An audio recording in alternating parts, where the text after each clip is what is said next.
going, everybody? It's Yong here, and welcome to Day 16 of the Final Fantasy XV Countdown Retrospective. Before you proceed, I highly recommend you check out Day 17, in which I shared all the news and footage from Japanese Game Expo Jump Fiesta 2015, through which we got a brand new trailer as well as tons of new information from game director Hajime Tabata. In this video, I'll be finishing off news for 2014 by talking about Comic Fiesta 2014, the last major gaming event of the year, through which we got some more new Final Fantasy XV footage and information. Last time, we left off on December 22nd, 2014, which was the date in which Gematsu released an article translating Japanese magazine Famitsu's preview of Final Fantasy XV that they released shortly after Jump Fiesta 2015.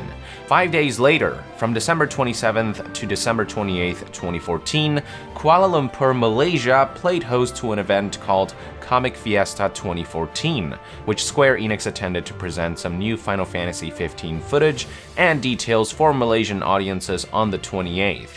While the presentation wasn't live streamed or anything like that, a number of people in the audience managed to film the presentation with their cameras. Not the best quality, but better than nothing. A day later, on December 29th, 2014, website DualShockers released an article summarizing all of the important information from the event, so to speed things up, I'll go ahead and read from that. So here are all the bullet points from DualShockers' article. Current footage uses Lumina Studio 1.40, Episode to Sky will use 1.50. The full game will be released when the engine will have reached version 2.0. One Hasmer, the host, confirmed that the original tech demo showcased at Tokyo Game Show will be released for free sometime after Episode to Sky, which will have both English and Japanese voices. Wait a minute, isn't he talking about the Platinum demo? So it looks like that was hinted at a while back. Interesting. Anyway, Square Enix isn't sure that all the voice tracks will be included in the final game due to disk space, but they will try their very best to make it happen. Contrary to previous reports, you can summon Titan, but only in the final game. Core is not a part of the party. He's 20 years older than the rest of the party. He will be a guest party member at times. He's not the only guest party member. Camping will provide buffs as Ignis will cook food. Whatever ingredients you buy for him to use will determine those buffs. Not camping will remove those buffs and will prevent leveling up. Experience points are not lost, but they will not have any effect until you camp. Day-night cycle will be 60 minutes long. It's split 40-20 between day and night. Some fights will span multiple days. Travel by train will be possible, and trains will be explorable. Fighting will be inspired by the Sechikan concept, which means connected to the ground. The team doesn't want the world to be just realistic, but wants players to be able to feel the world itself through the characters.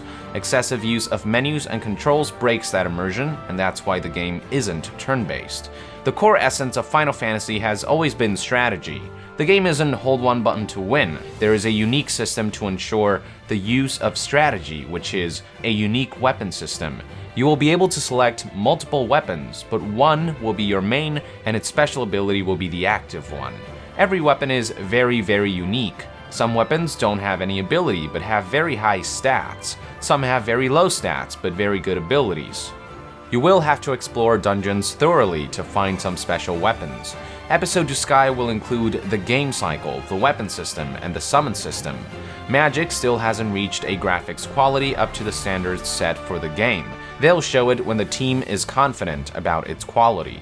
Sydney is the mechanic of the game. She will appear in the demo. She's not a major character in the story, but she's important for the adventuring parts. The game's world is not fully seamless, but you can enter towns without loading screens. You can just drive in, park the car, and walk around freely. The city of Lestallum, which finally is revealed as the official name, was inspired by Cuba. It includes a hotel and a marketplace where you can buy ingredients while enjoying the town's atmosphere. It's not the biggest city in the game, even if it's quite vast. There's also a lot of trash on the ground. Lestallum was also inspired by Back to the Future 2, which is one Hasmer's favorite movie. In the opening scene, Marty McFly travels to the future and sees the city with all the flying cars, but also people walking around normally. The same feeling of fantasy based in reality was used for Lestallum in order to make it unforgettable. The city has many pipes and billboards, but there is an element which will be a culture shock for the Japanese, which is trash on the ground, which is a quite rare sight in Japan. What's on the other side of the chasm, over which Lestallum is built, will be revealed at a later time. The ropeway in Lestallum was changed to make it look more industrial. In the gallery, you can see it before and after the revision. It carries some white canisters, but what those are can't be revealed yet. The reason why it had to be made more industrial is that it has to be connected to something, which also hasn't been revealed. There's a lot of attention to detail in creating the buildings of Lestallum, with pipes and steam to give them a solid cultural identity. Pipes are visible even in hotel rooms. The chimneys on the ground with smoke coming from the sewers were inspired by New York. A lot of attention has been put in how NPCs' faces look. Different parts of the world will have different faces. Malaysian food will be included in Lestallum in the form of teh tarik, satay, and roti canai. Developers complained with Wan Hasmer because modeling the liquid pouring from a container to the other while making teh tarik, a typical Malaysian beverage, was challenging. Alright, so with that out of the way, I'm going to go ahead and present a portion of Final Fantasy XV's Comic Fiesta 2014 presentation from YouTube user TRDP90's video.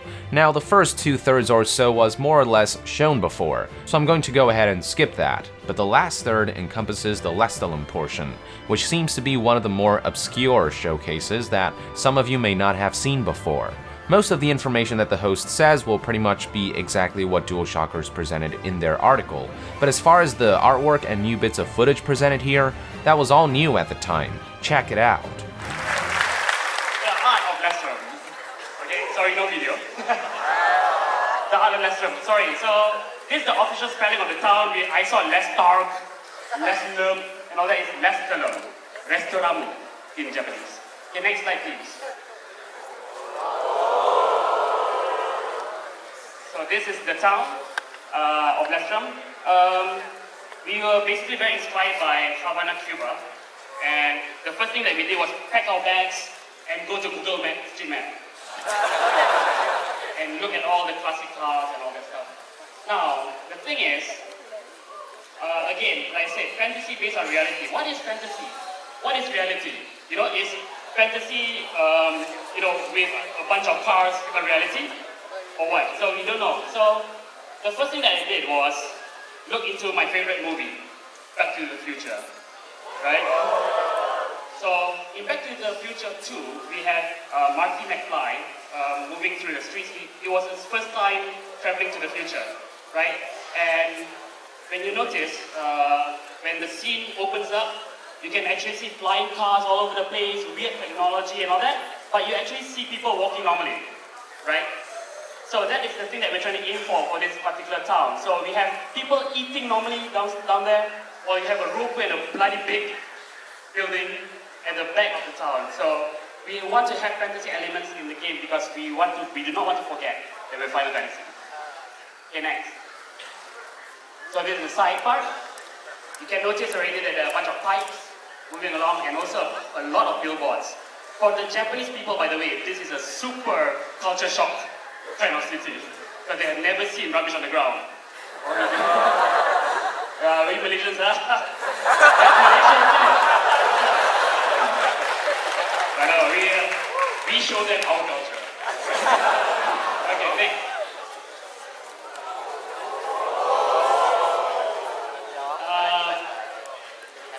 If you remember the trailer, you're driving on the road, right? This is on the left side of the road.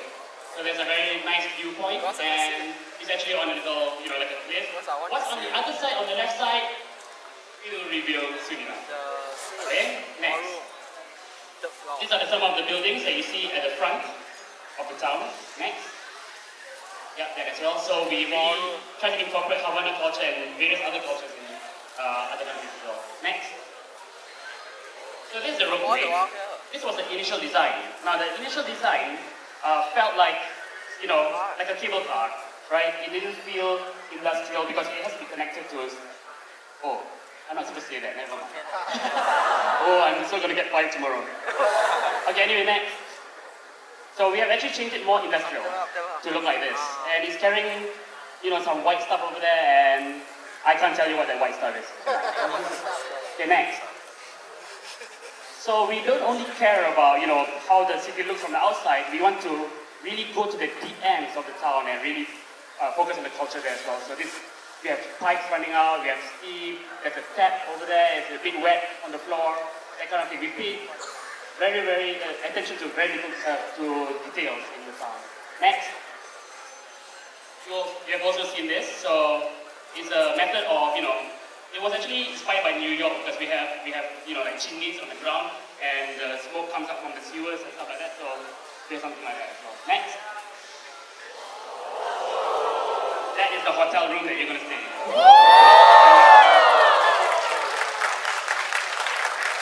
As you can see, again, like as if once you get tired of pipes, you still see pipes in the room. Right? So it's, everything is very united in design. Next.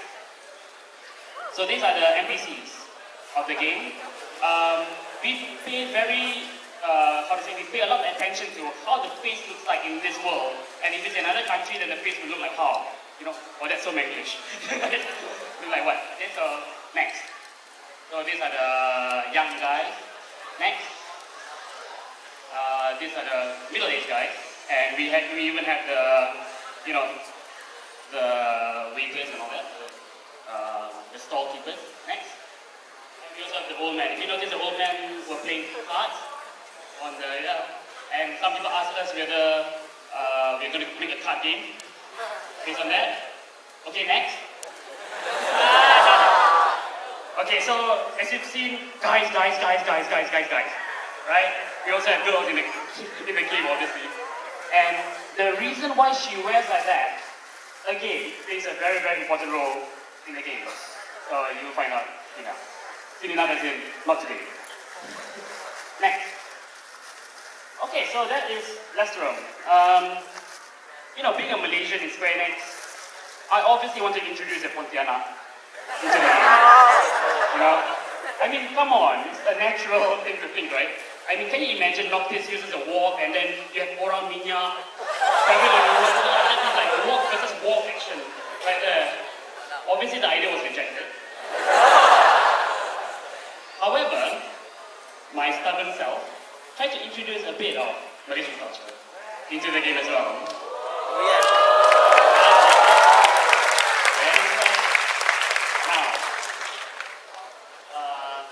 Okay, I'll just show you some videos, yeah? This is also first time we're showing this in public.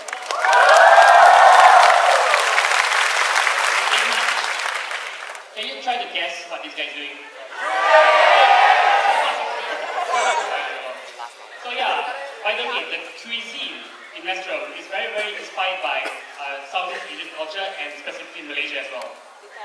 So we have something like that. Wait for it, yeah? You know it's coming.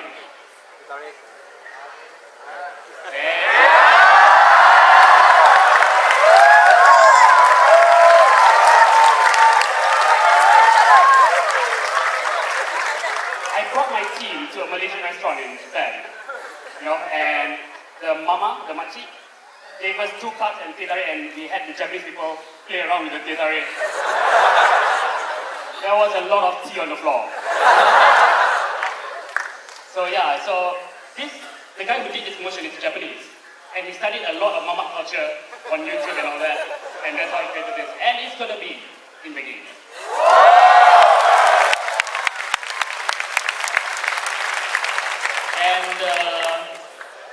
And the developers were scolding me because creating the liquid to travel from one model to another is going to be hell.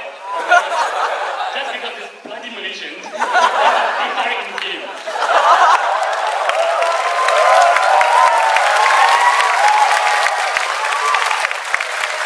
But I'm going to do it for you guys anyway. Yeah. Okay, next. It's already in the previous movie. So this next one is also in the game already.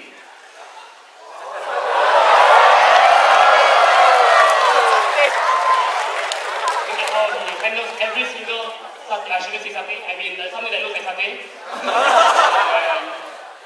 Yeah, resting on the ball and all that. Okay, next movie.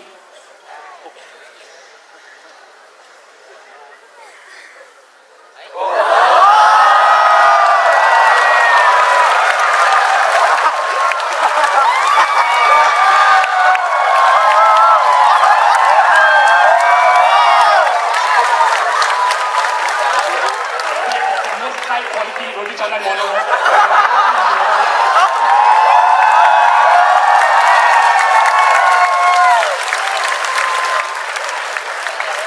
Alright. So yeah, we're gonna teach the world about our food. But it's not roti canai, by the way.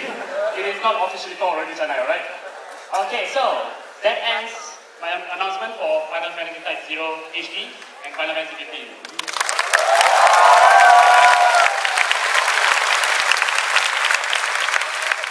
Remember, March 17th is Type 0 HD, and it comes with the download code for a limited time for the trial version of Final Fantasy 15, and Final Fantasy 15 will be released in the future.